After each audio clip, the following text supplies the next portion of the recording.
Welcome to the Deep Dive. This week we are taking an intense look at the pressure points in Addis Ababa. We've compiled a mountain of recent reporting, much of it straight from the pages of Addis Fortune, really analyzing a flurry of regulatory shifts. Yeah, and these shifts are having a really high impact on everyday life. We're talking education, commerce, finance, investment. It touches almost everything. Absolutely. And what seems to stand out looking across all these sources is this kind of tension, right? Definitely. It's a tension between the government's big ambitions, modernization, efficiency, more control, and the immediate, often quite disruptive impact this is having on citizens, parents, small businesses. That tension, control versus disruption, that's exactly what we need to unpack. So, okay, let's start right where the city began its most ambitious and, well, perhaps most controversial experiment recently, in the classroom. Right. This is the Addis Ababa Education Bureau's big play. They're trying to tackle some really deep-seated educational inequality with a single, quite sweeping policy. And the goal is aggressive. I mean, really aggressive. They want to boost the city's combined national exam pass rate from 53% to 60%. In just 1 year. Within a single year. And the method, it's what some sources are calling the Saturday strategy. It's got a longer official name, but essentially it boils down to these cluster classes. Yeah, they're basically scooping up the highest achievers. The policy integrates the top 25 performing students from grades 11 and 12. From both public and private schools. Both, yeah, pulled together for joint Saturday sessions. Yeah. And they're fast-tracking the curriculum in key subjects: math, physics, economics, history. Okay, so the scale of this. How many students are we actually talking about? It's huge. Over 42,000 students are earmarked to participate. They're spread across 57 different cluster sites. Wow. And the thinking behind it, as far as we can tell from the reporting, seems to be that if you force the top performers, many from, better funded private schools, to mix with top public school students, You get some kind of peer learning boost. Lift the average. that seems to be the idea. Create a stimulus, raise the overall stats. But the context here is just, it's staggering. It really highlights why this strategy might be, well, maybe too narrow. The divide is immense, absolutely. Our reporting showed that in 2024, you had 50 secondary schools hitting a 100% pass rate, which is great, obviously. Fantastic for them, but then, But contrast that with the 12,249 schools nationwide. yeah. That recorded 0 passing students. 0. It's not a gap, it's a chasm. Exactly. And that chasm is why this policy is facing so much critical backlash. You have private school leaders like Mesfin Woldeslassie who are pretty furious. Why furious? Lack of consultation. Total lack of consultation, they say. Parents chose those private schools for a specific reason: trusted environment, consistent teaching. Now their top kids are being pulled out, handed over to unfamiliar teachers at sites they don't know. It feels a bit like the state is trying to harvest the talent the private sector cultivated without really asking them how or if it works. That's a good way to put it. And then you layer on the practical human costs. We heard from one parent, Miskana Degu. He laid out the financial strain really clearly. Okay, what did he say? He's already paying 1,200 birr just for regular transport for his daughter. Now he's got to figure out additional costs for these mandatory Saturday classes. Plus, the journey itself is much longer, raising safety concerns. His daughter has to travel from Asko Adisu Sefer all the way to Millennium Secondary. That's a huge extra burden. That hits home immediately. It's not just disrupting schedules, it's hitting family budgets, safety calculations. It's real life. It really is. Which leads to the core critique, summed up nicely by Mashesha Kasa from the Private School Association. He basically asked, isn't the government just taking queen bees and expecting others to make honey? Is the policy actually trying to fix the root problem for the vast majority of students who are struggling? Or is it just a numbers game to bump up the average pass rate statistic? Based on what we're seeing, it feels heavily weighted towards the statistics. The risk is that all this bureaucracy, all the logistical headaches of this forced integration Could undermine any potential benefit. Yeah, easily. Creating more problems than it solves, and worse, leaving those genuinely struggling schools completely unaddressed. Still stuck at the bottom. Okay, so major friction in the schools. Yeah. Now, if we pivot to the commercial sector, are they applying a similar kind of heavy hand? Control and enforcement. Oh, if anything, it's heavier. The shift here is maybe even more abrupt and severe. We're moving from classrooms to cash registers, and the city administration has launched this really aggressive crackdown, Based on what? enforcing the 2011 land lease law. And the result? Instant commercial paralysis in major areas like Bethel, Ayat, Quality. Right. The rule itself is simple on paper. Residential properties can't be used for commercial stuff, and vice versa. But the reality... The reality is, this law has basically been gathering dust for over a decade. An entire informal or semi-formal economy has grown up in that space. So now they're restoring order. That's the official line from Zeri Hunbikila, the director of lease monitoring.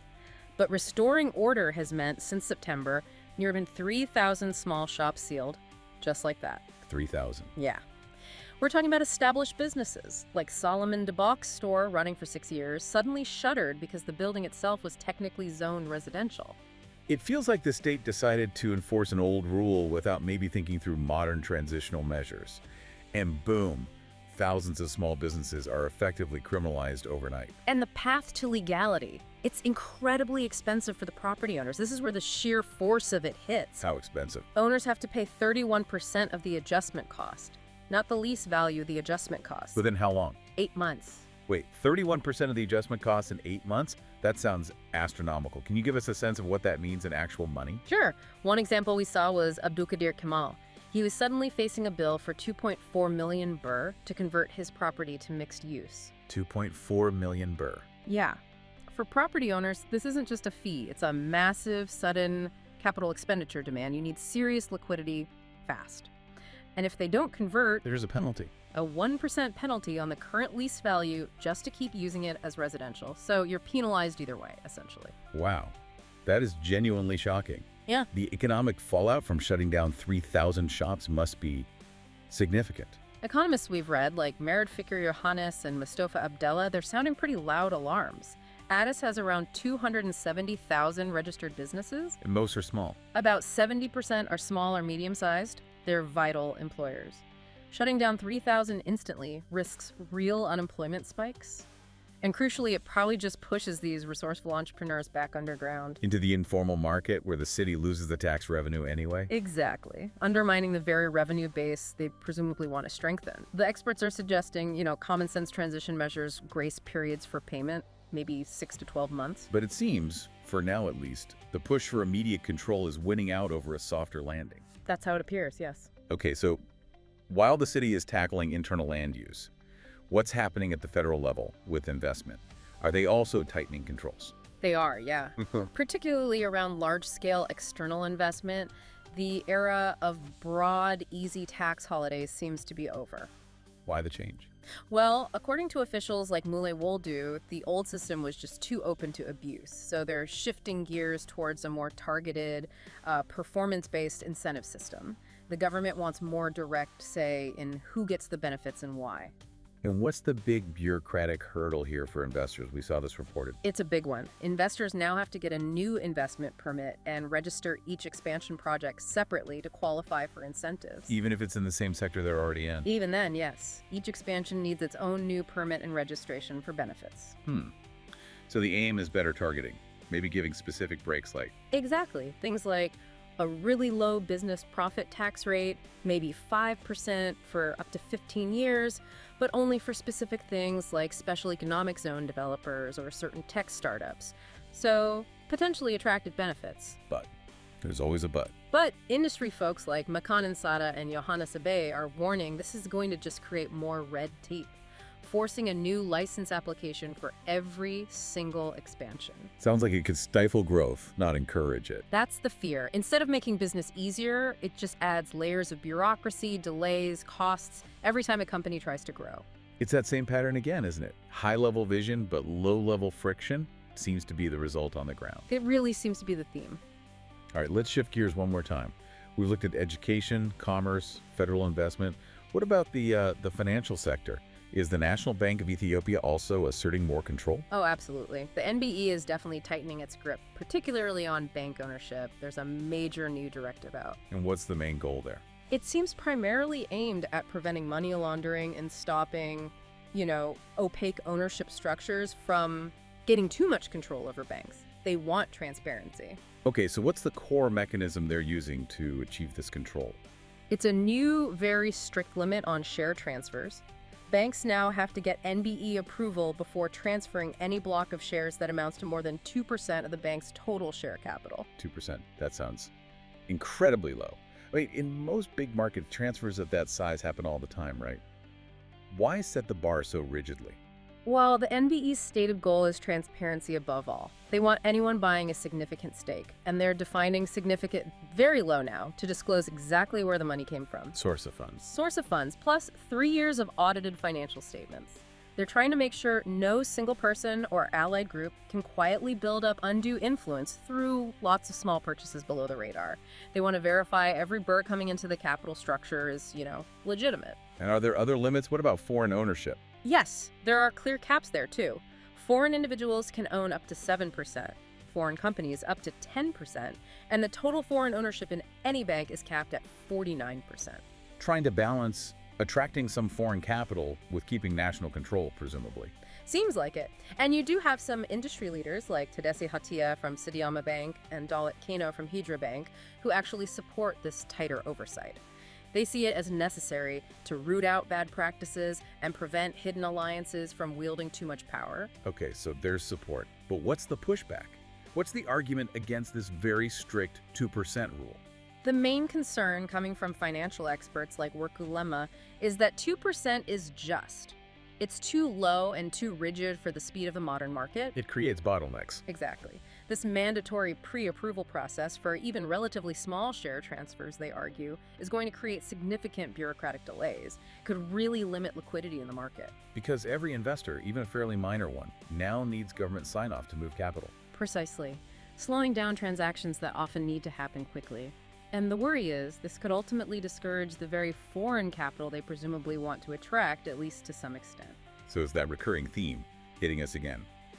The desire for strict, centralized control and, efficiency seems to be constantly clashing with the practical realities. Bureaucratic friction, market speed. That really is the big takeaway when you look across all three areas, isn't it? Education policy aims for statistical equity, but seems to create these logistical and financial burdens for families. Commerce policy strives for regulatory order, but ends up causing potentially widespread disruption to livelihoods. And finance policy seeks vital oversight, but risks introducing excessive, perhaps damaging, bureaucracy that slows things down. And if we try to connect this back to the bigger picture, it's not like the city or the country is afraid of big modern projects, right? Not at all. I mean, look at some of the truly massive, globally relevant commitments being made. Ethiopian Airlines, for instance. What are they doing? They just announced this huge plan for a $200 million sustainable aviation fuel SAF biorefinery. The goal is to eventually replace 5% of their fossil fuel use. That's huge. That's a strategic, forward-looking, multi-million-dollar investment. Requires sophisticated planning. Absolutely. It's globally significant stuff. And yet, you contrast that ambition with how some smaller, maybe more cultural foundations of the city are being treated. We saw those reports just last week. I mean, the book vendors. Yeah, the decades-old book vendors near the National Theater. Yeah. Suddenly getting eviction orders. Right. These are people supporting families, but also, fostering a culture of reading in the city, little hubs of literary life. And their container shops were served eviction notices, basically saying What was the phrase? something like they don't reflect the evolving look of the city. That was it. So they're facing displacement, seemingly without any clear, supportive plan for relocation, all in the name of, urban aesthetics, it seems. That contrast is really stark, isn't it? Millions for sustainable aviation fuel on one hand. Which is important, no doubt, of course. But on the other hand, this almost casual displacement of local literary culture to improve the look of the city. It brings us right back to that commentary we saw about the education system. Remember the expert, Tesfalega? What did he argue? He argued the system shouldn't just be chasing numbers, the pass rates. It should be trying to cultivate highbrows and, foster deeper intellectual culture. Thank you for joining us for this deep dive.